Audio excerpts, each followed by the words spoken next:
Hello future doctors, बहुत बहुत नमस्कार। कैसे हैं आप लोग? उम्मीद है बहुत अच्छे होंगे। आज के इस वीडियो में हम बात करेंगे कि यूपी आयुष काउंसलिंग में आप लोग को रिजर्वेशन जो होता है, आरक्षण जो होता है, वो किस आधार पे किन किन कैटेगरीज़ को कितना कितना परसेंट मिलता है। इसमें बच्चों का बहुत ज़्यादा कन्फ्यूज़न है। ठीक है, तो आज की इस वीडियो में उम्मीद रहेगा कि आपका सारा कन्फ्यूज़न क्लियर हो जाएगा। तो चलिए स्टार्ट करते हैं। ये जो मेरे पास चार्ट है, ये यूपी आयुष के ऑफिशियल वेबसाइट से लिया गया चार्ट है। ठीक है, तो जो भी लोग उत्तर प्रदेश के मूल निवासी हैं, उन लोगों के लिए ये जो आरक्षण है, रिजर्वेशन है, ये वैलिड होगा। ठीक है, आप अगर हमारी टीम से काउंसलिंग कराना चाहते हैं, पेड काउंसलिंग, हम लोग का बहुत मिनिमम चार्ज है, तो आप हमारे कॉन्टैक्ट नंबर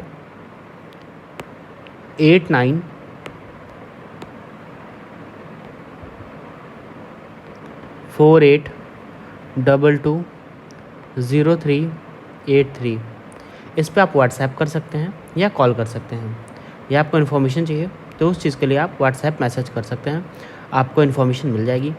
हम लोग का अभी ऑफ़र चल रहा है काउंसलिंग का। ठीक है, तो जो भी लोग काउंसलिंग कराना चाहते हैं, हमारे 2-3 प्रोग्राम्स हैं, आप कॉल करिए, आपको प्रोग्राम का इन्फॉर्मेशन मिल जाएगा। बहुत मिनिमम चार्ज है, अप्रॉक्स 2000 के अप्रॉक्स में आपका जो मैक्सिमम मेरा प्लान है, जिसमें हम लोग सब कुछ आपका registration, choice filling, first round से स्टे वैकेंसी तक सब कुछ करते हैं, उसका 2000 चार्ज है। बाकी और जो भी प्लान है उसके चार्जेस कम है, तो आप हमारी टीम से कॉन्टैक्ट कर सकते हैं, आपको इन्फॉर्मेशन मिल जाएगा। तो चलिए हम लोग बात करते हैं रिजर्वेशन की। तो जो आपका वर्टिकल रिजर्वेशन है, ठीक है, SC कैटेगरी के लिए 21% है, ST कैटेगरी के लिए 2% है, OBC के लिए 27% है और EWS के लिए 10% है। आपको एक बात ध्यान रखना है कि जो भी लोग इस बार यूपी आयुष काउंसलिंग में पार्टिसिपेट करना चाहते हैं, उन लोग अगर OBC कैटेगरी से हैं या फिर EWS कैटेगरी से हैं, तो उनका जो सर्टिफिकेट है वो 1/4/2025, ये पिछले साल का ब्रोशर का स्क्रीनशॉट है, इसलिए मैं 24 लिखा हुआ है। ठीक है, 1/4/2025 के बाद का जो सर्टिफिकेट है वो होना चाहिए, चाहे आपका OBC का सर्टिफिकेट हो, चाहे EWS का सर्टिफिकेट हो।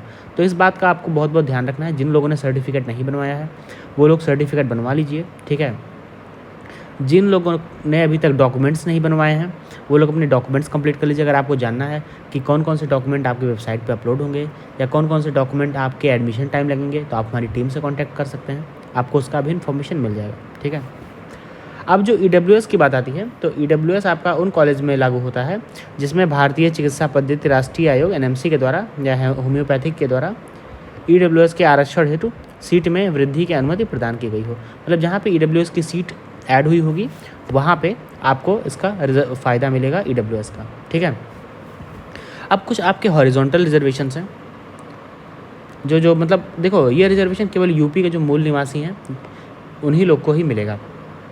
देखिए, अगर आप स्वतंत्रता सेनानी फ्रीडम फाइटर के आश्रित हैं तो आपको 2% रिजर्वेशन मिलेगा। ठीक है, भूतपूर्व सैनिक के पुत्र पुत्रियों के लिए 2% रिजर्वेशन है, दिव्यांग अभ्यर्थियों के लिए 5% रिजर्वेशन है, महिला गर्ल अभ्यर्थियों के लिए 20% रिजर्वेशन है। मतलब गर्ल्स के लिए 20% रिजर्वेशन है, इसलिए गर्ल्स का कट ऑफ हमेशा लो जाता है। ठीक, और न्यूनतम बी ग्रेडिंग अगर आपके पास C सर्टिफिकेट है NCC का, तो आपके लिए 1% रिजर्वेशन यहाँ पे मिलता है। जिनके पास ये सर्टिफिकेट्स हैं उनके लिए बहुत ज़्यादा फ़ायदा है। ठीक है, तो ये बात हो गई आपका रिजर्वेशन पॉलिसी की। अगर रिजर्वेशन पॉलिसी को हम समझना चाहें तो जैसे मान लीजिए किसी भी कॉलेज में अगर 100 सीट्स है,